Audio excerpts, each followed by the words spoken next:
नमस्कार, आगाज टाइम्स देख रहे हैं आप। मैं हूं आपके साथ पलक शर्मा। खबर लखनऊ से है। डॉक्टर भीमराव अंबेडकर ट्रस्ट द्वारा उद्यान विभाग में विश्व युद्ध और साथ ही बौद्ध सनातन के उद्यान भवन में आयोजित किया गया एक कार्यक्रम, जिसमें डिप्टी सीएम ब्रजेश पाठक और वित्त मंत्री जयवीर सिंह वहीं मौजूद थे। और बताया जाए कि डॉक्टर लालजी प्रसाद निर्मल, पूर्व राज्य मंत्री, उद्यान परिषद द्वारा बातचीत के दौरान क्या कुछ कहा गया, आइए देखते हैं।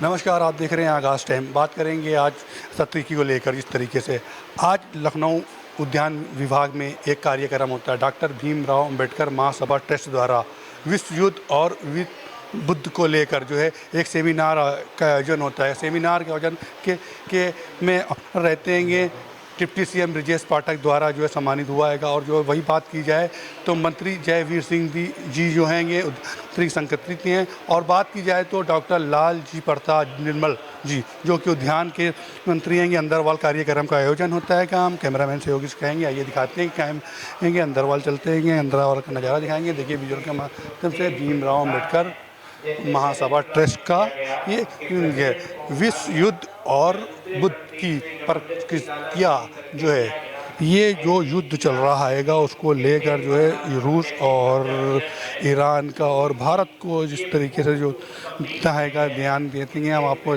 देंगे। हम इस वक्त यहाँ पर मौजूद है कि उद्यान विभाग के उद्यान पेरिस के अंदर हैं। उद्यान विभाग द्वारा जो है एक कार्यक्रम का आयोजन हो रहेगा। बातचीत के दौरान जो है ये बातचीत करते हैं ब्रजेश पाठक से और जो मंत्री से। किसी संस्कृति में ढूंढने नहीं मिलेगा। हम अपने पर्यावरण को, जीव जंतु को अपने परिवार का सदस्य की भांति मानते हैं और यही भारत की सनातन ताकत है। मैं निर्मल जी के, उनकी पूरी टीम का बहुत बहुत आभार प्रकट करता हूँ। मुझे लगता था मैं जो दिन वैष्णो देवी की यात्रा पर था लौटा तो कई कार्यक्रमों का अचानक लग गया, तो आज कई कार्यक्रम थे, लेकिन जब कार्यक्रम का हमने विषय वस्तु देखी तो हमने कहा हम जाएंगे जरूर। अपने निर्मल जी हमारे मित्र हैं, पुराने साथी हैं।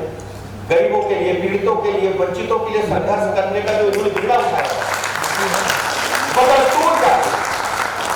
अम्बेडकर महासभा के माध्यम से विभिन्न बैनर के नीचे लगातार पीड़ितों की आवाज को उठाते रहते हैं। मैं इनके जज्बे को, इनकी टीम के जज्बे को बहुत बहुत सैल्यूट करता हूँ। प्रजापति जी भी लगातार, संतोष भैया, जितनी टीम बैठी, कुलपति जी महू से चल करके आए। महू सोचिए कितनी पवित्र धरती है जिसने बाबा साहब भीमराव अम्बेडकर को, दुनिया को कमजोर वर्गों के साथ, वंचितों के साथ, पीड़ित के साथ खड़े होने का संदेश दिया। आप उस धरती से आए, मैं आपको प्रणाम करता हूँ। मैं मनीष जी को बहुत बहुत अभिनंदन करता हूँ। मैं लोकपाल साहब का अभिनंदन करता हूँ। हमारे दिलीप जी जो सूचना आयुक्त है, आप सबका अभिनंदन करता हूँ। अपने वरिष्ठ जन जो सामने बैठे सभी का बहुत बहुत अभिनंदन करता हूँ। बहुत बहुत आभार आप सबका। मैं क्षमा चाहूंगा, मैं देर तक रुकता है, संगोष्ठी छोड़ने का मन नहीं कर रहा है, लेकिन आज जो इंडियन रेड क्रॉस सोसाइटी है उत्तर प्रदेश की, उसकी एजीएम है। पूरे प्रदेश के लोग आए हैं और मुझे जाने में संकोच हो रहा है। मजबूरी में मैं जा रहा हूँ, क्षमा मांगते हुए जा रहा हूँ। मैं यही कहूँगा कि इस संगोष्ठी के माध्यम से संदेश पूरे देश में, पूरे प्रदेश में जाए और सब लोग भगवान बुद्ध के करुणा दया के मार्ग को चुने। यही मैं आप सबसे अपील करता हूँ। बहुत बहुत धन्यवाद। पूरी दुनिया विश्व युद्ध के मुहाने पे खड़ी है और ऐसे दौर में आवश्यकता इस बात की महसूस की जा रही थी कि इस संबंध में देश के बुद्धिजीवी नागरिकों को सचेत किया जा सके। इसी की कड़ी में आज अंबेडकर महासभा ट्रस्ट ने सेमिनार का आयोजन किया। विश्व युद्ध के खतरे और भगवान बुद्ध की प्रासंगिकता। रूस और यूक्रेन के युद्ध ने पूरी दुनिया को परेशान कर रखा था। वह युद्ध लगभग 4 साल से चल रहा है, वह समाप्त नहीं हुआ और इधर इजराइल और ईरान का युद्ध प्रारंभ हो गया और उसमें दुनिया की महाशक्ति अमेरिका के भाग लेने से पूरी दुनिया में विश्व युद्ध का खतरा उत्पन्न हो गया है। और खासकर से उत्तरी कोरिया का जो तानाशाह है वह लगातार धमकी दे रहा है कि हम कभी भी अमेरिका के ऊपर हमले कर सकते हैं।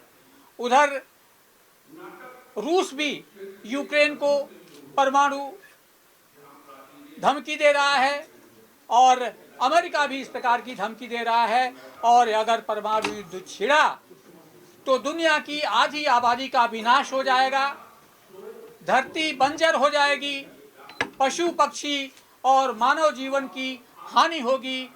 ऐसे समय में दुखप्रद जो प्रसंग है वह यह है कि हमारा जो यूनाइटेड नेशंस ऑर्गेनाइजेशन है, संयुक्त राष्ट्र संघ, वह पंगु हो गया है। और इसे ऐसे दौर में जो भारत है, जो हमारा देश है, जिसका नेतृत्व प्रधानमंत्री नरेंद्र मोदी जी कर रहे हैं, उससे दुनिया को बड़ी उम्मीदें हैं। और यह उम्मीद इसलिए भी है कि भारत बुद्ध का देश रहा है, जिसने पूरी दुनिया में शांति का संदेश दिया है। और यही कारण है कि भारत ने कभी विस्तार की नीति का अनुपालन नहीं किया, किसी दूसरे देश में आक्रामक नहीं हुआ, उसने अपनी सीमाओं को आगे बढ़ाने का काम नहीं किया, क्योंकि कहीं न कहीं बुद्ध की जो शांति है वह भारत के नागरिकों के संस्कारों में विराजमान है। तो बुद्ध की जो शांति है, जो करुणा का संदेश है और जो हमारी विश्व बंधु की विश्व जो कुटुंबकम की जो हमारी भावना है, उसी भावना के तहत आज हम न केवल भारतवर्ष के बल्कि पूरी दुनिया के नागरिकों से अपील करते हैं कि वे इस युद्ध का विरोध करें और किसी भी हालत में यह युद्ध समाप्त होना चाहिए, वरना ये मानवता समाप्त हो जाएगी, यह दुनिया समाप्त हो जाएगी। इस पूरे युद्ध में आप भारत की भूमिका कैसे देखते हैं? और क्योंकि अभी तक कोई युद्ध के समर्थन में या विरोध में कोई स्पष्ट भारत की विदेश नीति या पीएम मोदी का इस तरीके से बयान नहीं आई। दूसरा यह है कि युद्ध शुरू होने से पहले ही इजराइल से 2 दिन पहले पीएम मोदी लौटे थे। देखिए, जो हमारे भारतवर्ष की जो विदेश नीति रही है वह प्रारंभ से ही वह गुटनिरपेक्ष स्थिति रही है और भारत इस दौर में तटस्थ भी रहा है। और भारत हर समय से कोशिश करता रहा है, चाहे यूएन में हो, चाहे दुनिया के किसी भी मंच पर हो, वह युद्ध के विरोध में एक शांति का माहौल बनाने का कार्य किया है। और हमें उम्मीद है कि प्रधानमंत्री नरेंद्र मोदी जी के नेतृत्व में दुनिया से अपील की जाएगी और निश्चित रूप से इसके सकारात्मक परिणाम मिलेंगे। और दिखाई भी पड़ रहा है, आप ये देख रहे हैं कि भारतवर्ष में इतनी आपदा के बावजूद, जबकि हमारे पड़ोसी देश पाकिस्तान में इसमें पेट्रोल की कीमतें आसमान छू रही हैं, लेकिन भारतवर्ष में ऐसा कुछ भी नहीं है, सब कुछ ठीक चल रहा है। तो उसमें भारत की अर्थव्यवस्था हर चीज में जमीन आसमान का फर्क है, फिर ये पाकिस्तान से तुलना क्यों? नहीं, पाकिस्तान से तुलना का कोई प्रश्न नहीं है। प्रश्न सिर्फ इस बात का है कि इस समय किसी भी हालत में युद्ध को रोका जाना चाहिए। आपने कहा कि इसमें भारत अपना स्पष्ट करेगा, क्योंकि 1 महीने से ज्यादा हो गया है युद्ध चलते हुए, अभी तक कोई इस पे विरोध में कोई बयान नहीं आया। जिस तरह नहीं, हमें पूरी उम्मीद है। और एक मिनट सवाल पूरा होना जी।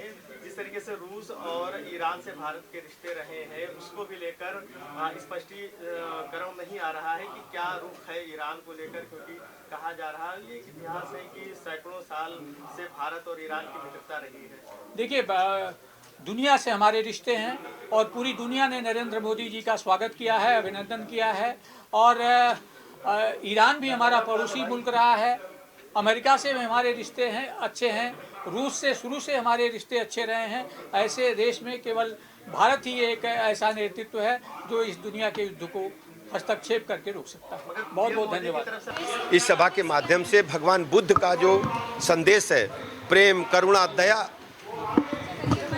उसको हम लोग जन जन तक पहुंचाने का काम कर रहे हैं। इस समय दुनिया जिन परिस्थितियों से गुजर रही है, भगवान बुद्ध का संदेश, भारत की सनातन संस्कृति का संदेश पूरी दुनिया में जाना चाहिए कि भारत के लोग भगवान बुद्ध के पद चिन्हों पर चलकर सबको साथ रखना चाहते हैं। जो पहले हमारे पूर्वजों ने कहा है, अयम निजाह परोबिता गणना लघुचेतिसाम उदार चरिता नाम वसुधैव कुटुम्बकम, हम वसुधा को परिवार मानते हैं और सब लोग एकजुट रहें। और यही बुद्ध का संदेश हम पूरे उत्तर प्रदेश की तरफ से अपने भारतवासियों को देना चाहते हैं। जिस ढंग से भगवान बुद्ध ने दुनिया को संदेश देने का काम किया था, आज समय आ गया है कि सब लोग भगवान बुद्ध की रीतियों नीतियों को, उनके संदेश को जन जन तक पहुंचाने का काम करें। कैमरा पर्सन अमित के साथ मैं मोहम्मद एजाज, आगाज टाइम।